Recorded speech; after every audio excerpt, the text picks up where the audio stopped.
Hi guys, welcome to my new vlog. सुबह के 9:55 AM हो रहे हैं and this will be my second vlog. Last vlog में हमने डिस्कस करा था हेल्डिक्स कपलिंग ऑयल चेंज और हमें क्या प्रॉब्लम फेस करनी पड़ी थी, फिल्टर साफ़ कराया था, नया ऑयल डाला था। इस व्लॉग में मैं आप सबको बताऊंगा कि हेल्डिक्स क्यों ज़रूरी होता है गाड़ी के लिए एंड हेल्डिक्स के साथ फ्यूल इकोनॉमी कैसे इम्प्रूव होती है, क्यों गाड़ी फ्रंट व्हील ड्राइव पे शिफ्ट होती है, रियर व्हील पे क्यों नहीं होती, आपकी फ्यूल इकोनॉमी बचाने के लिए। ये सब चीज़ें हम इस व्लॉग में डिस्कस करेंगे।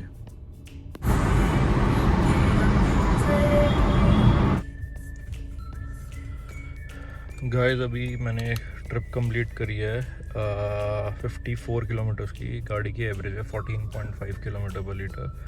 Noted this is a petrol car and 1738 या 1700 to 1750 kgs की ये गाड़ी है, प्लस 100 kgs कम है एंड इतनी ज़्यादा अच्छी एवरेज दे रही है गाड़ी।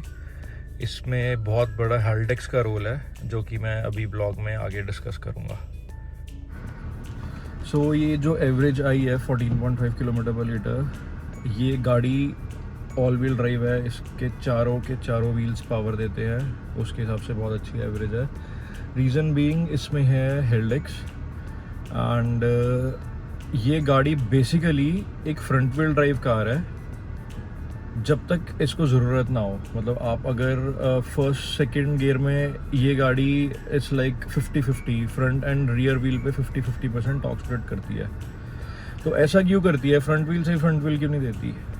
इसका रीज़न ये है कि जब आपको पुश का जी फोर्स मिलता है, मतलब आपको पीछे से धक्का लगता है, तो आपकी ड्राइव फील बेटर होती है।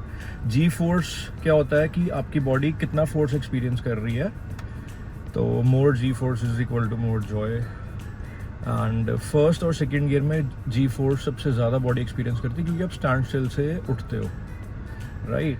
तो फर्स्ट और सेकेंड गियर में ये गाड़ी 50-50 टॉर्क स्प्लिट करती है। 50% से ज़्यादा पीछे टॉर्क नहीं जा सकता हेल्डिक्स में, तो 50-50 फ्रंट। थर्ड गियर में ये गाड़ी बेसिकली फ्रंट व्हील ड्राइव हो जाती है। तो फ्रंट व्हील ड्राइव हो जाती है तो उससे फ्यूल इकोनॉमी अच्छी कैसे होती है, रियर व्हील से अच्छी क्यों नहीं होती, वो मैं आपको बताता हूँ। आपने फिजिक्स में पढ़ा होगा शायद 7th-8th क्लास में, pulling is easier than pushing. Pulling मतलब आगे वाले टायर्स पूरी गाड़ी के पीछे वाले वेट को पुल कर रहे हैं। जो पुल कर रहे हैं इट इज़ ईजियर, मतलब उसमें कम एफर्ट लग रहा है। मतलब कम एफर्ट मीन्स कम drive train losses and more fuel economy.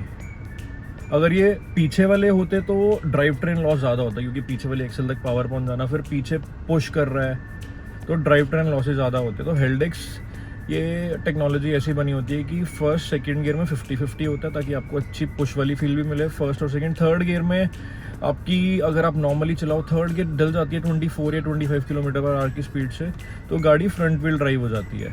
तो ज़्यादातर जो स्पीड हम रोड्स पे कवर करते हैं वो 20-25 से तो ऊपर ही होती है अगर आप ट्रैफिक में नहीं होते। तो आपकी गाड़ी की फ्यूल इकोनॉमी बहुत अच्छी देती है ये, being a 1750 kgs heavy car. अब इसमें क्या होता है, जो गाड़ी होती है हर 10 माइक्रो सेकेंड में चेक करती है कि किसी व्हील पे स्लिप तो नहीं आ रहा, वो स्लिप तो नहीं हो रहा। फिर जो व्हील स्लिप हो रहा होगा उसमें पावर कट करके बाकी व्हील जिनमें ट्रैक्शन होगा उस पर पावर दे देगी। इसमें ESP का भी खेल होता है, इलेक्ट्रॉनिक स्टेबिलिटी प्रोग्राम का भी खेल होता है, इसमें ABS का भी खेल होता है। आपके पूरे ABS मॉड्यूल में इलेक्ट्रॉनिक स्टेबिलिटी प्रोग्राम मॉड्यूल वो ABS मॉड्यूल के अंदर ही होता है। बेसिकली होता क्या है, हम जब ब्रेक मारते हैं तो चारों व्हील्स पे लगती है, चारों व्हील के व्हील स्पीड सेंसर होते हैं। जो व्हील हमारा स्किड करता है उससे ब्रेक फोर्स हट के दूसरे ब्रेक पे चला जाता है इलेक्ट्रॉनिक EBD, क्योंकि ABS बिना EBD के नहीं चलता, ABS EBD के साथ ही आता है। एंड वैसे ही सिमिलरली ये हो गया हमारा ब्रेकिंग का। अब एक्सेलरेशन के टाइम हमारा हेल्डिक्स देखता है कि कौन सा व्हील स्लिप कर रहा है, वो भी व्हील स्पीड सेंसर ही बताता है जो फीडबैक देता है कौन सा व्हील स्लिप कर रहा है। एंड जहाँ स्लिप कर रहा होता है वहाँ पावर हट के दूसरी जगह चली जाती है। ये हर 10 माइक्रो सेकेंड ये चेक करता है। 10 माइक्रो सेकेंड बहुत छोटा होता है, it's more like 1/10 of a second. मतलब DSD चलो इससे फास्ट शिफ्ट करता है 0.05 माइक्रो सेकेंड में DQ200 में, पर 10 माइक्रो सेकेंड बहुत छोटा टाइम है। उसमें गाड़ी को पता चलता रहता है कौन सा व्हील स्लिप कर रहा है, कौन सा नहीं कर रहा। और थर्ड गियर पे टोटली फ्रंट व्हील ड्राइव गाड़ी हो जाती है और वो पुल करती है। फ्रंट व्हील मीन्स पुल, तो वो पुलिंग इज़ ईजियर, तो फ्यूल इकोनॉमी हमेशा ज़्यादा रहेगी। और अगर जितना पीछे ज़्यादा, इसमें एक ऑप्शन भी आता है हमारे पास, OBD11 में अगर कनेक्ट करता हूँ या ODIS कनेक्ट करता हूँ या VCDS कनेक्ट करता हूँ, ये टूल्स होते हैं जो वैक कार्स में थोड़ा कस्टमाइजेशन हो जाती हैं। तो अगर मैं ये सब कनेक्ट करता हूँ तो मैं 50-50 टॉर्क स्प्लिट भी कर सकता हूँ इसमें परमानेंट। तो अगर ये मेरी गाड़ी 14.5 की इसने एवरेज दी है 50 किलोमीटर में, तो वो देती ही 10 की 11 की, उसमें ऑल टाइम 50-50 रहती, मतलब 50% ऑफ पावर आगे 50% पीछे हमेशा। तो उसमें एनहांस ट्रैक्शन मुझे सिलेक्ट करना पड़ता है, तो उसमें हमारी थोड़ी मतलब चलाने में मज़ा ज़्यादा आता है क्योंकि पुश में जी फोर्स ज़्यादा अच्छा मिलता है। बट ये है कि उसमें फ्यूल इकोनॉमी कम रहेगी।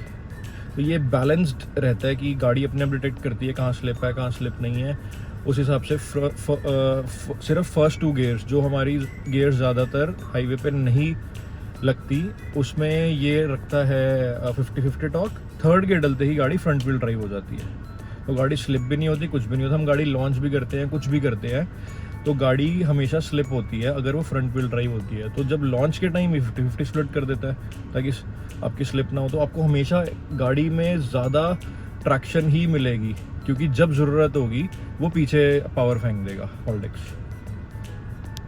सो गाइज, ये एक छोटा सा इन्फॉर्मेटिव व्लॉग ही था।